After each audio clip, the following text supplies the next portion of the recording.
matter, genocide. Sick from water, sick from air. Making money, they don't care. Caesar shit, force of air. Fuck them back, it's only for they bomb. They shoot, they kill, they massacre, rape. They burn the kids. No one makes countries laugh to your face, fight and die. Cause God forgives.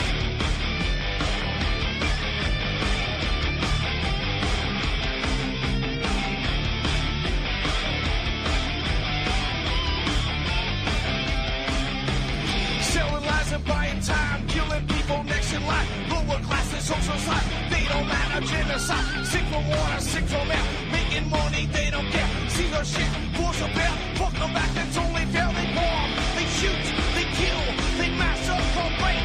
They burn the kids. No one leaves countries. Lie to your face, fight and die. Cause God forgives. Yeah. Coming back around again.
Okay, welcome to the show. I had a bit of a technical problem there getting in.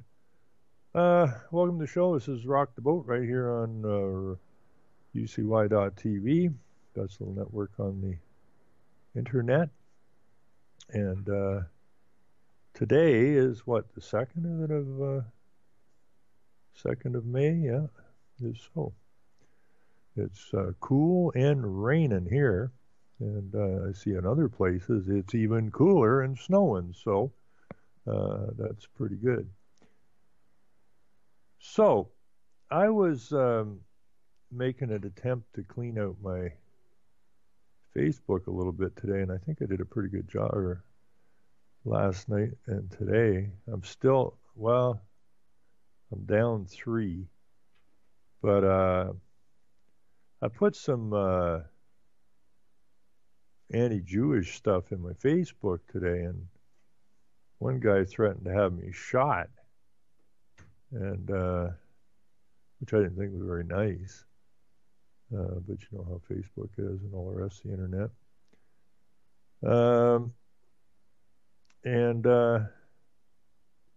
So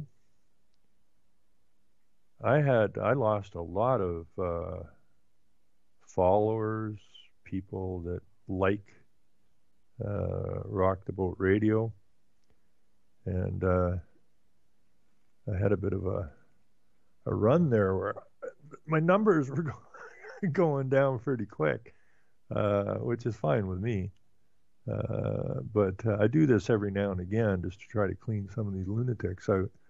And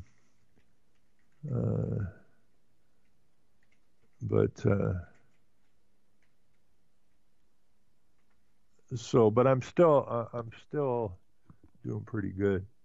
I'm a little bit down, but comparatively speaking to the number of dislikes I had and the number of return likes I had, I'm doing okay. I don't know what got everybody's, and I've lost some of the Facebooks I used to post to for a long time. I guess I'm not welcome anymore. And that's the problem, because you shake this stuff out, right? You find out basically who, and most of the internet, make no mistake about most of the internet, is what you call controlled opposition. You can have a very vigorous debate or postings as long as you stay in a very narrow band. Once you get outside that band, it's that cultish nonsense. Once you start to shake the cult and get the cult to think, then they got to get you the hell out of there. So there's more than a few. Wow, there's a fair few now.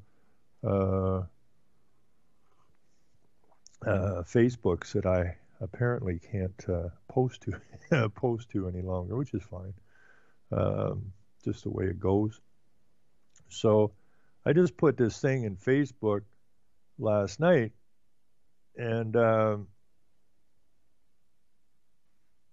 I got a lot of weird comments and stuff, right? Like, you're an idiot. Okay. This is all bullcrap. Okay. This is all wrong. Okay. None of it based on anything. Just this, the left, they can't debate and they just shoot garbage out. So I found this picture, and it says, who are the Jews? So I thought, well, this will work, because it's time to shake it a little bit. So it just got a list of stuff here, like who invented communism, or we invented communism. We're behind radical feminism. We're behind multiculturalism. We're behind anti-Christianity. We're behind one world government. We're the divide and conquer group. We are the race baiter and the slave trader. We are censorship of free speech and the truth. We are dual citizens with loyalty not to your nation. We are the reason your daughter has low self-esteem and desperately dresses like a whore. We are the Federal Reserve, Wall Street, central banking, and big corporate money. We are usury, fractional reserve lending, world currency, and fiat money. We are AIPAC, NAIR, BLA, ACLU, ADL, NAACP, CPLC. We are the MSM, Hollywood, tabloid journalism, and pornography. We are the corrupt judicial system that frees the guilty and imprisons the innocent. We will defraud your country without conscience or consequence. We are your last, your current, and your next war. We are anti-gun. We are open borders. We're eminent domain. We're military-industrial complex. We're the unregulated nuclear state. We are an international terrorist. We are rewriter of history to my advantage. We are war by way of deception. We are the aggressor, yet always the victim. We are the eternal radical. Who are we? We're the Jews, stupid. Now that caused me the loss of quite a few likes on, on my Facebook right away. But what I wrote at the top was, the Jews are the internationals. They're internationalists, and that's absolutely true. That's what they are. That's what the UN is, internationalist. That's what Rockefeller said he was accused of. And that if that's what he's accused of, he stands guilty and he's proud of it. They are the internationalists. There is an international group for everything. You name it, there's an international group for it. The police chiefs in your hometown are members of the international police chiefs. Your military is members of an international military. Your schools, your hospitals, your licensing, everything. It's all internationalized. It's all about control. And those who control feed off of those they control. There's no ifs, ands, or buts about it. People say, well, it's not really the Jews, it's the Ashkenazi Jews, or it's the Zionists. I don't give a shit. Right? Just call it the Jews. It makes it easier. They want to say their wars cost hundreds of millions of lives in their quest to create the UN in Israel. They are now moving Islam into the West. Why? Is a final blow to Christianity, which is the basis of our Western society. It's always been about world domination. Western nations are controlled by the Jews. They don't have the numbers to push Christianity out on their own. There's only so many Jews. So bring Islam to the West to do the job. I wanted to say, if you don't like what I say, you don't know any history. Canada is a member state of the United Nations and is doing the bidding of it. The plan is to destroy nation states, and that is what we're witnessing. It is time to stand and protect our nation, show respect for our forefathers, and protect the future of the children. This is a spiritual war, a war we must win. The politicians are pushing the international agendas upon us and are guilty of the highest order of treason. Now, I'm not exactly sure what pissed everybody off so badly on this. It's pretty straightforward stuff. But they did get some antsy. So what I thought I would do is, as I posted the same thing again, because the people are leaving comments. What are you talking about? The Jews? It's the Muslims. Well, who are the Semites? The Semites are the Jews and the Muslims. Oops. Those are the Semitic tribes. That's the Semitic language. Is the Jews, the Arabs, the Assyrians, of who we are apparently importing like a pig. And so people got all pissed off and excited. So what I thought, okay, maybe I can get these people to understand a little better. So I went and I posted the same thing again, only this time I added some pictures to it. So I got a picture of Trudeau doing his Muslim thing with a whole bunch of Muslims on the floor. But then I also put a picture of Trudeau in with his little Jewish beanie cap on with a whole bunch of Jews. I don't see any pictures of them, any Christians. This to get them to understand that these are the two players, and they work together, the Jews and the Muslims. And I put a picture in here of, because a lot of people think that Harper was a great prime minister. Not. They're all puppets. So I put a picture in here of Canada Foreign Affairs with the NDP leader, McNair, whatever his name is, not important, and Harper and Trudeau. And they look exactly like the three freaking stooges. Then I got a picture of Wynne in here, Winnie the Muslim, Kathleen. I'm a dyke, and I like to wear Sharia or Islamic clothing. These people are not just stupid and puppets. They're damn dangerous because they're stupid and they're puppets. So we got a nice picture of our immigration minister, which is a Muslim, with their arms around each other, Trudeau and an immigration minister. And then I put a picture in here of, there's the mayor of Calgary, who is a Muslim. I don't know who that guy is. Then we got this guy that looks like the Smurf. He's one of the Muslim I can't say IAMs or whatever. So who's sitting on this table with all these Muslims? Why, Prime Minister Harper. Oops. And we all seen pictures of, and here's another picture of Harper shaking hands with the doofuses. And then we have our Prime Minister with that dumb little weasel Muslim that got into Parliament and brought us the M13, the Islamophobia situation. And this picture from Henry Ford, the International Jew, the World Foremost Problem, volumes 1 and 2, which I'm going to have to read. I haven't had time to read that yet. And then there's another shot here of Henry Ford. There is nothing that the International Jew fears so much. Nothing the International Jew fears so much as the truth, or any hint of the truth about himself or his plans. And I think that's brilliant. So I was being jacked over for anti-Semitism and that. So I said, all right, what is that, right? So I put another post in after that, uh, which is, I can't remember what her name is right now. Where did I have that? Whatever her name is. She's that little Jew. You'll know her when you see her.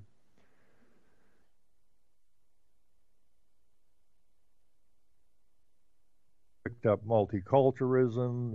This is a transformation of Europe, and Europe is not going to be monolithically white.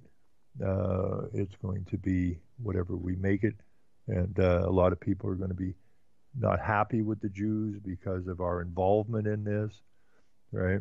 See, the Jews want to be the master race. Make no bones about it, okay? So they want to turn us all into mutts, crossbreeds, or not inbreeds. They're the inbreeds. But they want to kill our bloodlines because they believe they're the superiors on the planet. And, of course, they're not. They're just as crazy as the freaking... They're all inbred and they're all nuts. Jews have a large role in multiculturalism / genocide of the West, of which Muslim invasion is part of, but not going to happen in Israel. Now, in this particular video, she starts out, and then it's about the Israelis being pissed off about these immigrants that are in their lands. So they put a damn quick stop to it. And then they cleansed their state, land they stole. So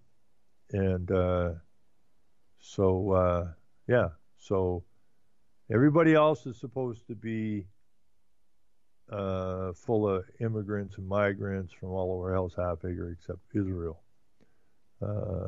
Oops. So people better wake up and wake up quick. You have been deceived by the tricksters. The politicians, meaning all parties involved, are the puppets helping to destroy our nations. There's a battle between good and evil. I suggest it's time the good men and women stand and remove the evil from our land. Now, I've been accused, I don't know how many times since I put the first post up last night, of anti-Semitism. Now, I could sound like Rockefeller at this point, and I said, I've been accused of anti-Semitism. And if that's the charge, I stand guilty, and I'm proud of it. Now, a lot of the left and that would take that not too well, but when you look up the definition of anti-Semitism, what does it say? One who seeks by political or other means to lessen the commercial, political, or social influence of the Jews. Well, then I'm guilty. I want them out of here. I don't want them controlling our health care.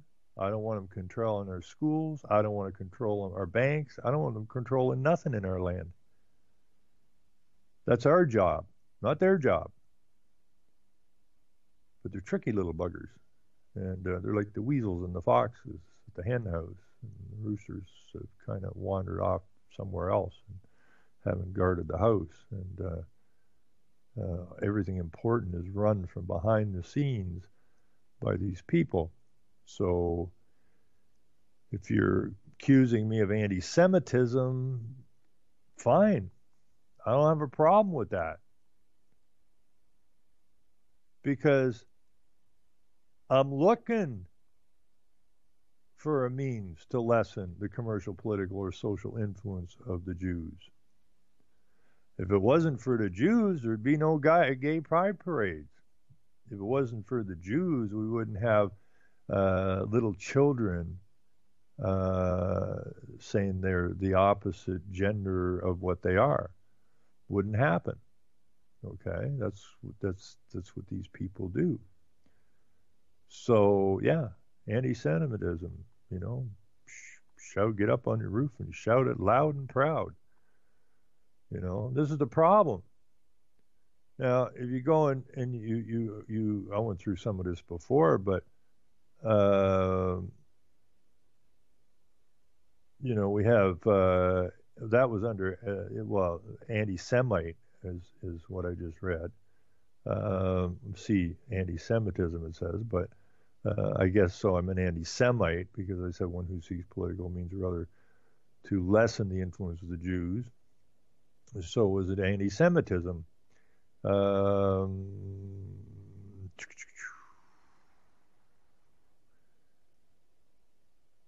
Not etymologically restricted to anti-Jewish theories, actions, or policies, but most always used in this sense. Those who object to the inaccuracy of the term might try Herman Alder's anti-Semitic. Okay, well, you got to go up to anti-Semite. But anyways, it's but what is Semitic? It's denoting the language group that includes Hebrew, Arabic, Aramaic, Assyrian. What is a Semite? A Jew, an Arab, and most Arabs are Muslims. And that's your Jew-Muslim connection. Assyrian, Armenian, and that's who these people are.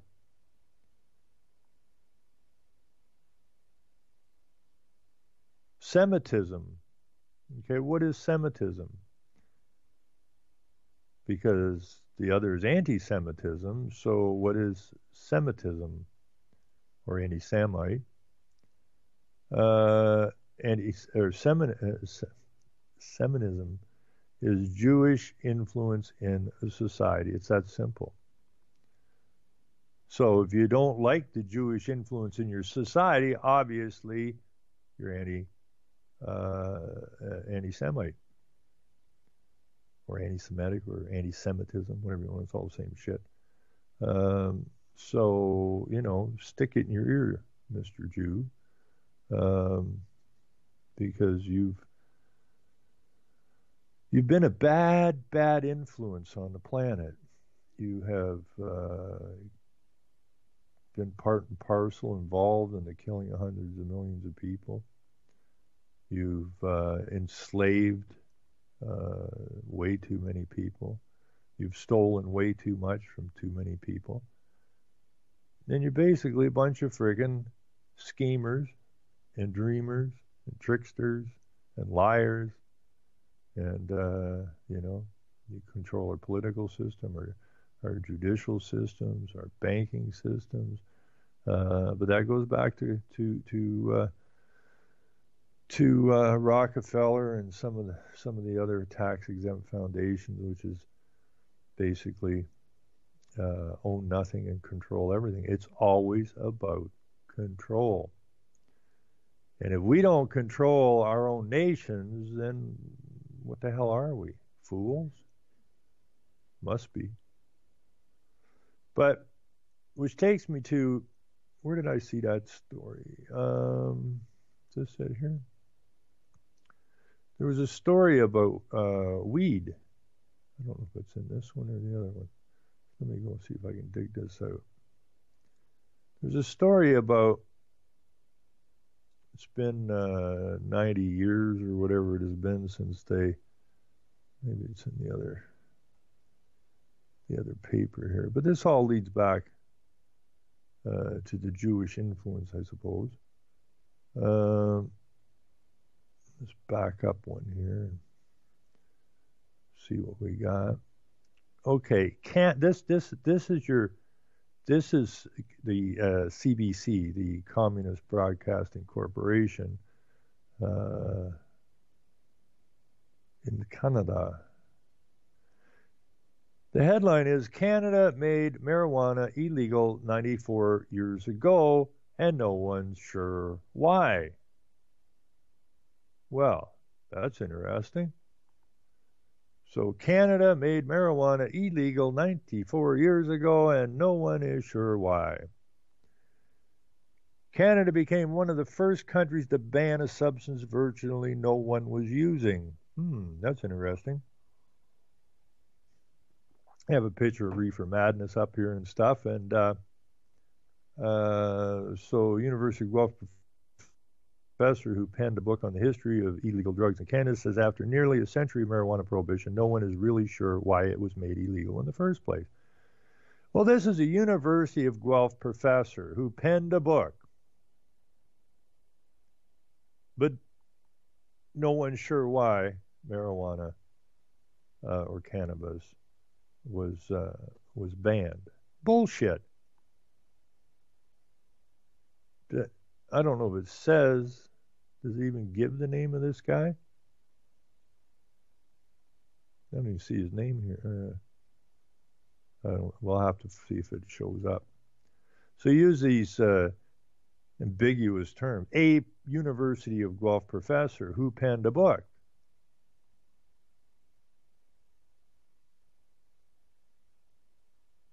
Okay, now maybe this is who it is. Catherine Carstairs. Doesn't say that that's the professor, but her name shows up here. And it says a professor and chair of the history department at the University of Guelph.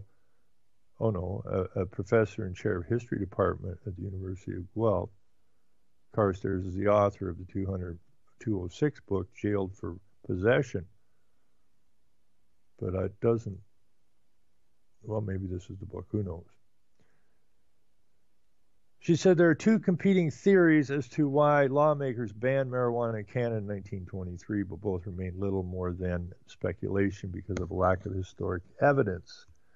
Canada accidental trailblazer. Carstairs believed marijuana was made illegal by government bureaucrats without much thought who felt the drug was coming under increasing international scrutiny as a drug that one day need to be regulated. By 1922, a number of U.S. states had already introduced legislation against the drug, and I think Canada was sort of following international guidelines, of which we're doing today under the UN.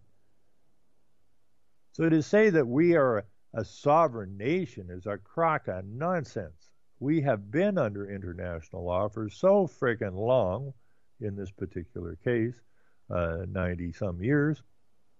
To say that we're a sovereign nation is just basically, well, we've been hoodwinked. Same thing with the United States, because we're member states. But we have been at this much, much longer than the United States, because the United States refused to sign on, not the United States, but America, the people refused to sign on to the League of Nations. Us, on the other hand, we've been players in the Internationale for a very, very long time. So it's, I think Canada was sort of following international guidelines and added marijuana to the schedule of restricted drugs without a great deal of debate, she said. There was no discussion of it in Parliament.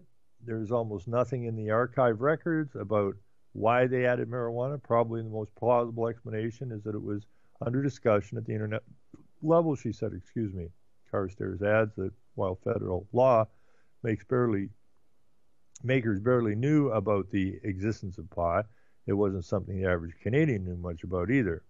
There was also almost no marijuana use in Canada at the time, she said.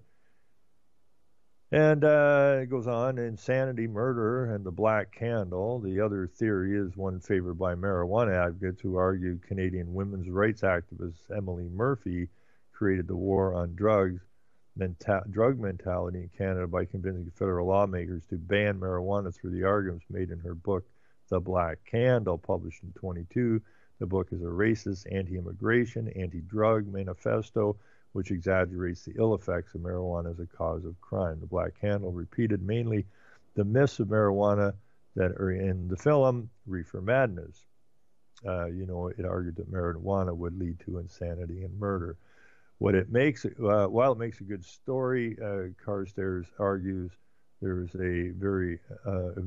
very little evidence to support the theory.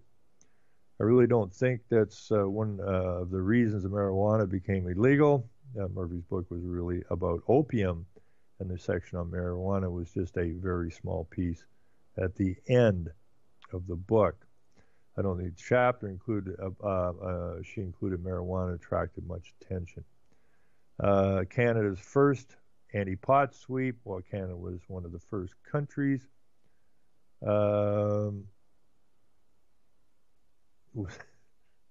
Was one of the first countries on the planet to make marijuana illegal. The law wasn't really enforced for the first decade of its existence. It wasn't until the 30s when Canada was put under pressure by the United States to enforce the rules that the RCMP actually fanned out across the country to stamp out cannabis.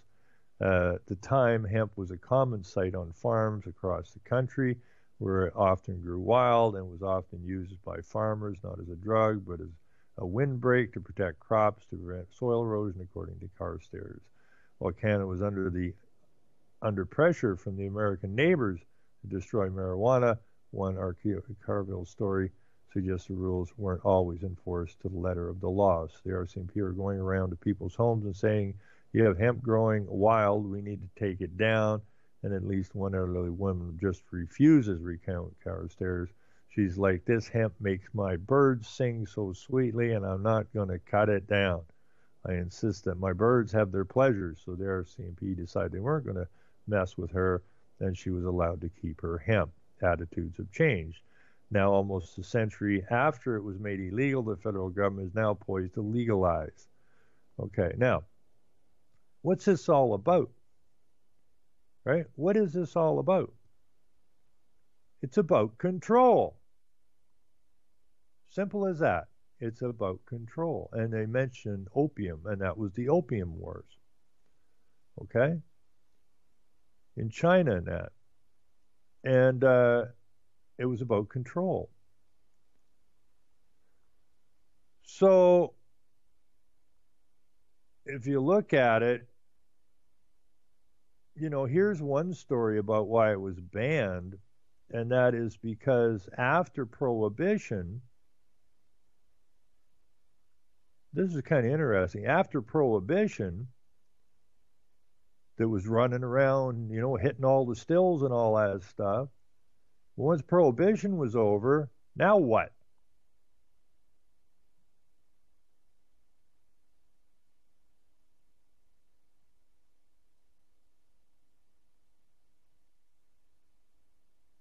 In 1929, a man called Harry Anslinger was put in charge of the Department of Prohibition in Washington, D.C., but alcohol prohibition had been a disaster. Gangsters had taken over whole neighborhoods. Alcohol controlled by criminals had become even more poisonous. So alcohol prohibition finally ended, and Harry Anslinger was afraid.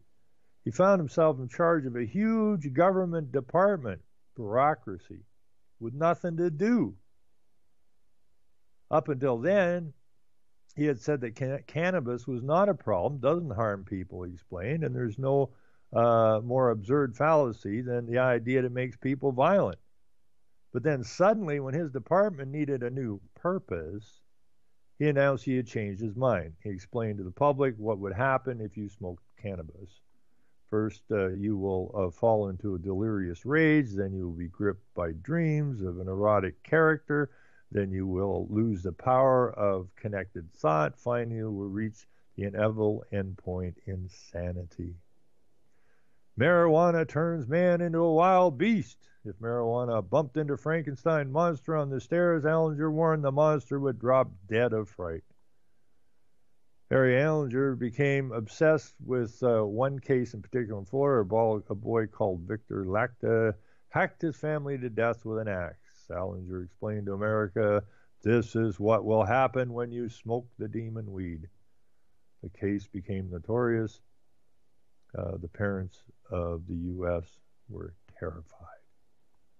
What evidence did Harry Anslinger have? It turns out, at this time, he wrote to 30 leading scientists, here we go with the scientists again, on this subject, asking if cannabis was dangerous if there should be a ban. 29 wrote back and said no. That leaves one. Whoops. Anslinger picked out the one scientist who said yes and presented him to the world. The press, obsessed with Victor Latka's axe and cheered him on. In a panic that grabbed America, marijuana was banned. The U.S. told other countries that they have to do the same. Many countries said it was a dumb idea, and refused to do it. For example, Mexico decided the drug policy should be run by doctors, maybe. Their medical advice was that cannabis didn't cause these problems, and they refused to ban it. The U.S. was furious. Allinger ordered them to fall in line. The Mexican held out until in the end, the U.S. cut off the supply of all legal painkillers to Mexico. People started to die in agony in their hospitals, so with regret, Mexico sacked the doctor and launched its own drug war. But at home, questions were being raised. A leading American doctor called Michael Ball wrote to Harry Allenslinger, puzzled. He explained he had used cannabis as a medical student, and he had only made him sleepy.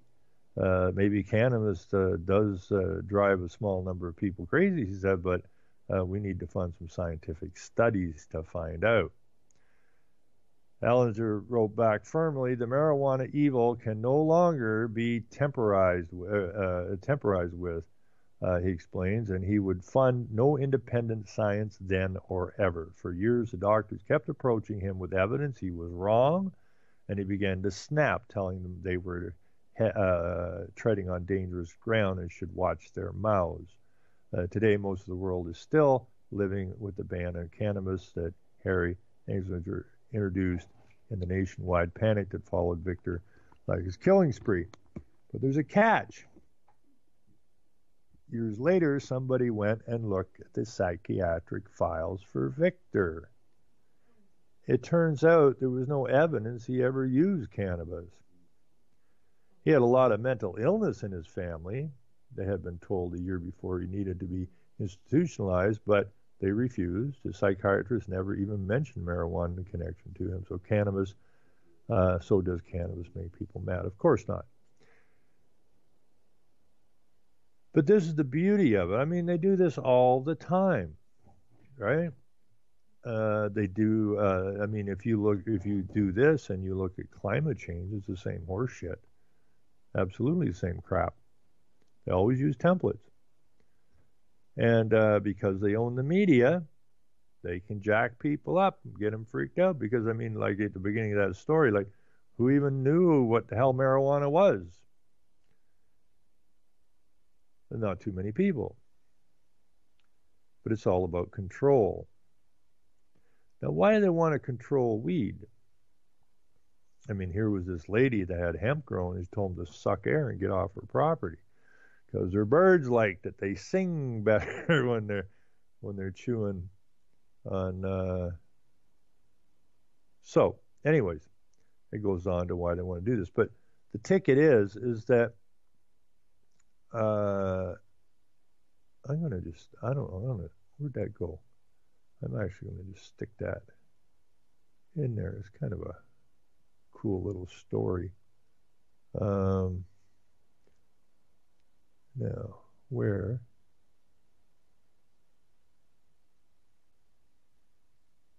This just shows you everything's basically a fraud, and we're the ones that get hurt by these frauds. We'd never hurt anybody, but their fraud hurt millions and millions and millions and millions of people.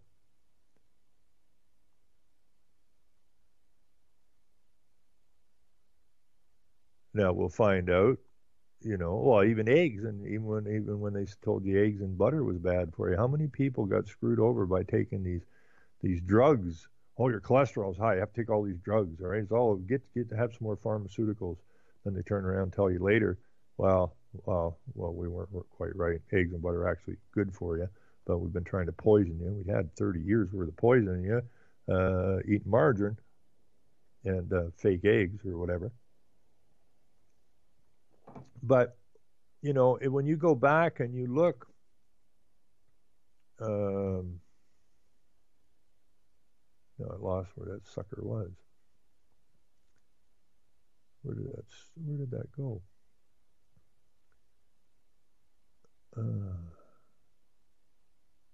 Damn. Where did I lose that at?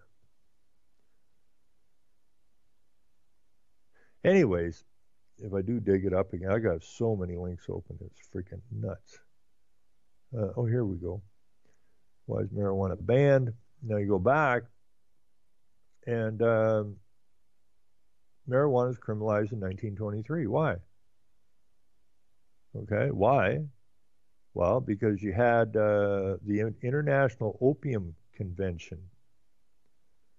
That's what started this crap. The International Opium Convention signed at The Hague in 1912.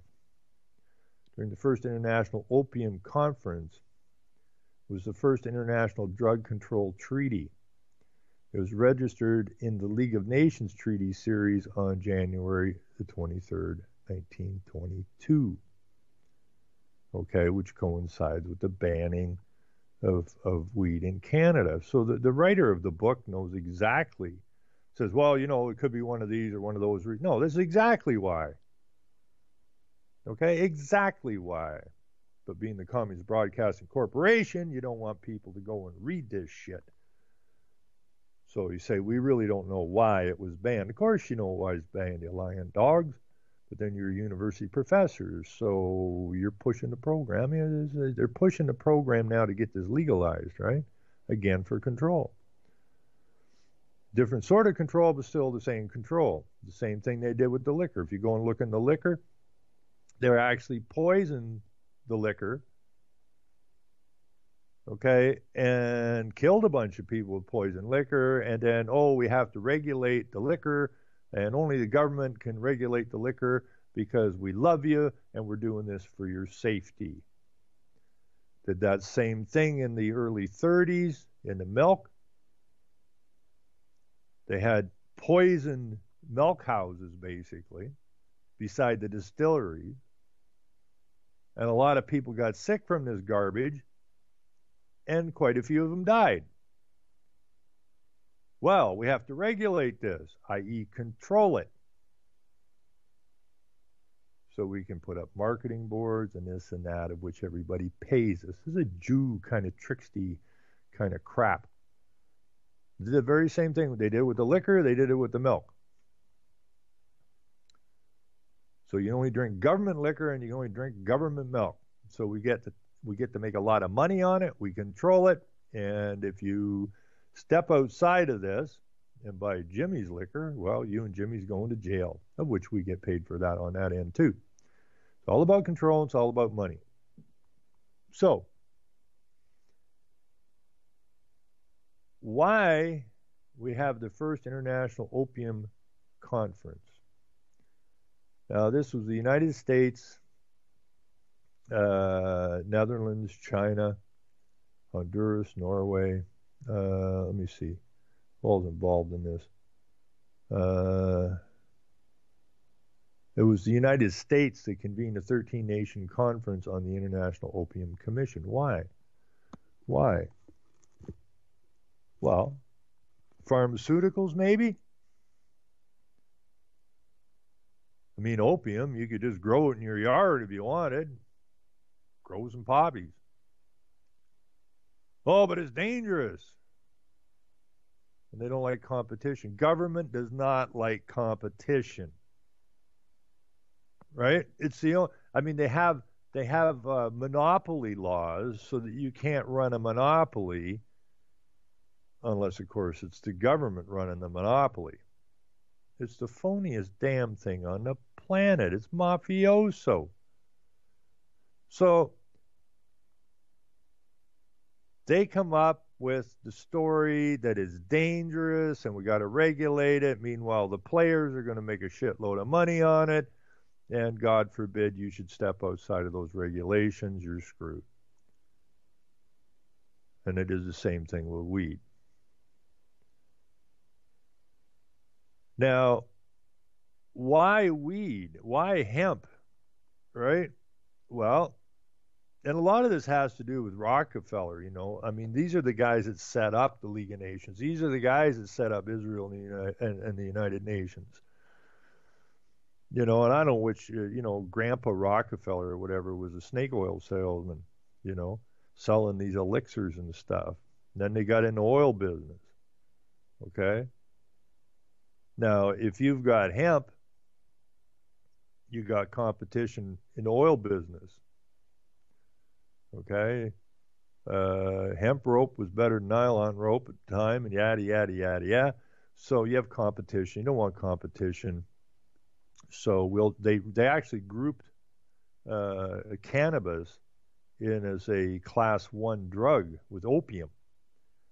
And this is why it's taken so long. I mean, everybody knows weed never hurt nobody, but so why are you still throwing people in jail? Well, because it's still in that convention. And what's going on now is, all this grassroots nonsense of legalize weed, legalize weed. It's all a play on you fools, just like it's always a play on you fools. Because it's still regulated as a class 1 drug like opium, and they never changed the classification of it at the United Nations level. It's still sitting in that early convention. So now this is the old NGO, put the pressure from the bottom, and problem, reaction, solution. Now, why do they want to legalize weed? Money and control. So you can buy government liquor, you can buy government milk, and now you can buy government weed, and you can buy government pharmaceuticals, but you can't use these natural products without going through us. And if you do attempt to do so, well, your sorry ass is going to be in jail, or we'll shoot your ass, whichever day it is, or whatever mood we're in that day. So now you have this big push. They have a problem. This is still class 1. How are we going to do this? How are we going to get this out of here? Okay, then let's ramp up the NGOs, which is from the bottom, and the pressure from the top at this point, which is the scientific pressure, the medical marijuana scientific pressure. So you have the vice, you have the pressure from the top, and the pressure from the bottom, and who the frig's in the middle? The politicians. So the scientists say it's medically good, and we don't see why we're throwing people in jail now, so we bring the two together, mix them up, and come up with some legislation, and there you go. Been using the same damn game forever. People keep getting suckered in by this, and we need to stop it. If you want to grow a plant, grow the damn plant. If you want to self-medicate with, I don't know, worm juice, fill your boots. If you want to go and rub buttercups on your nose because it makes you feel better and it helps your hay fever, that's your business. These clowns at the government level, which aren't really government, it's all corporate crap, have no business in your business. Okay? You are not obliged in any way, shape, or form to put up with their nonsense, but we do because it all comes through the legislature, and it all comes out as what? Law? No. It comes out as color of law and the force of law, and the only way color of law works is with a threat to you. And people have the audacity to call this their government. Frickin' brain dead. Anyways, I'm getting kind of ranty. So that's how this works, right? You can go look it up on the internet. I saw this actually. I was looking this stuff up a little while ago, and I'm just grabbing this the International Opium Convention through Wikipedia, but where I was looking at it was at the actual UN documents, not Wikipedia. But the Wikipedia is okay because it's got a lot of links. If you know what you're looking for, you got to go to the to the origin of it, though, which is in this case the League of Nations, and when you go through into the United Nations through the drug nonsense, it spells it out specifically what they're trying to do, and it's the old vice game. But it's problem, reaction, solution. Create a problem, and then create a reaction, and then the reaction will bring to the solution, which they already picked when they picked the problem, and they get what they want again. And we get stiffed one more time. Because just like the milk, and just like the whiskey, or the alcohol, just like the drugs, you can get them, but it has to be government regulated. Now, Michael Schmidt's been fighting for 23 years, had been beat on the head with that big stick all that time, but he ain't laying down. He knows right from wrong. Because they're telling him he can't distribute his milk, or the milk that comes from his cows, because it hasn't gone through their system, and he's not part of their system, and therefore he can't do it. Now, he's been doing it for 25 years, and they've been beating on for 23, and he's absolutely correct. The same thing. If you want to grow a weed plant, go grow the damn thing. You don't need a license, and you don't need their seed. They're saying to you that you can buy from us, it's going to cost you whatever, and we're going to regulate the producers, which means we're going to make a lot of money off of those guys. Then we're going to make a lot of money off the other end. But if you just try to bypass us, well, we're likely going to throw your ass in jail. It's the same thing with the weed now. I mean, they legalized the weed. Okay, and I wouldn't smoke their, I really don't think I would want to be smoking their weed because there's too much good weed out there. Why would you go and buy government weed when you don't know what the hell they put in it? And it's not like you can trust them. But what the government is saying is you can buy our weed and pay the taxes on it, and if we catch you buying Sammy or Sally's weed, well, we're still going to throw your ass in jail, okay? Because you're cutting into what? Our business. It's all about business. Your government is a freaking corporation, and it's about money, money, money, money, control. And the courts, got to keep the courts full because it generates money. It's freaking, it's almost, it wasn't so sad it would be laughable. But this is just the way things go. Now, we got a couple minutes left, and I want to get to this story because this is a really, really, really important story. It's not about it's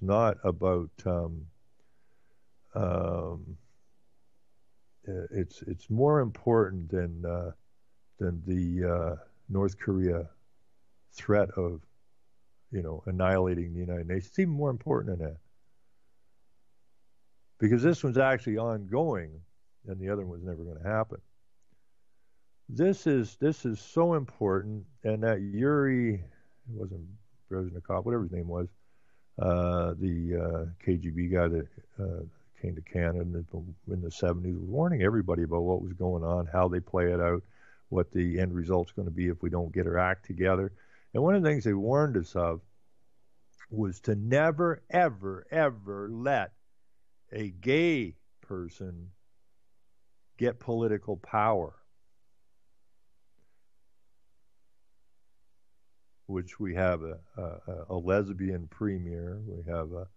We have just down the road here, the mayor of the next town down is gay. We had the minister of health was gay. We have the environment and climate change guy is gay. And don't ever let a Muslim get into government either. So what used to be, even though it was criminal, this is really getting out of hand.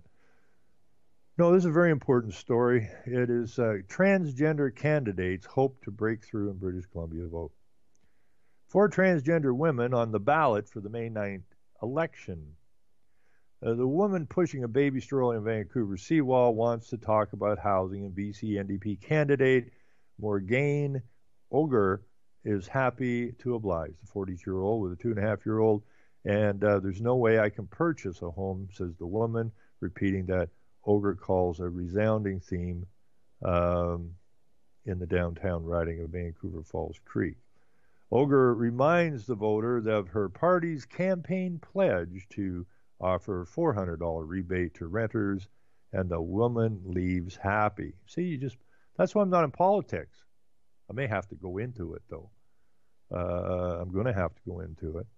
But I was told that I had a brilliant future in politics.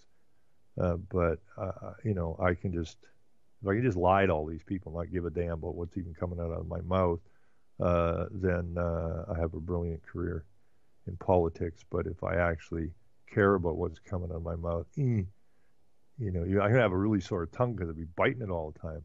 But anyways, for transgender candidate in the midst of what could turn out to be a history-making effort, Auger says it's how people feel the parties will handle bread and butter issues such as housing that will determine the winner. Her identity as a transgender woman, she says, is a non-issue. The reality is, in this constituency, nobody cares if I'm transgendered. I have a very good reputation sorting out problems, yada, yada, yada.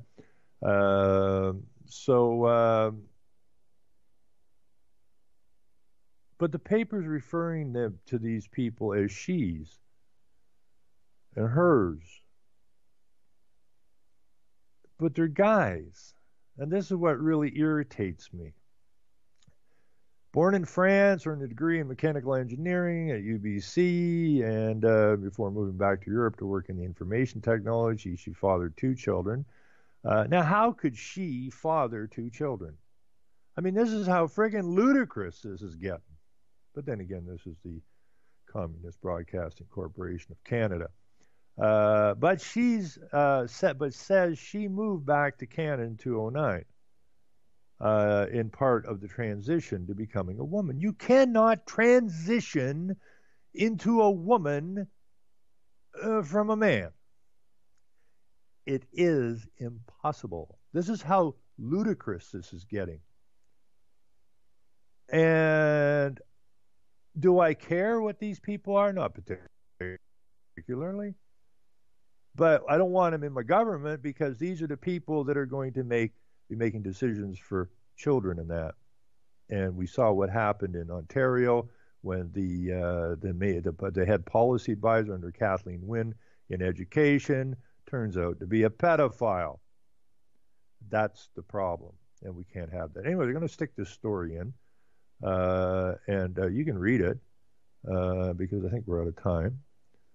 That went really fast. This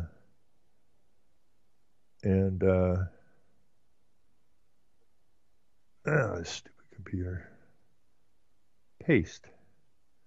So if you want to look at the beautiful men who transform themselves into women, and see how beautiful these women are, they're not, by the way. In fact, they all look like men dressed up as women. Wait a minute, that's...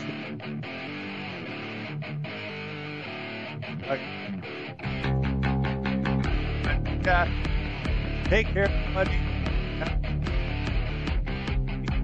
Selling lies and buying time, killing people next in line. Lower classes, social slime, they don't matter. Genocide, sick from water, sick from air. Making money, they don't care. Caesar shit, force of air. Fuck them back, it's only for they bomb. They shoot, they kill, they massacre, rape, they burn the kids. No one makes countries lie to your face, fight and die. Cause God will give.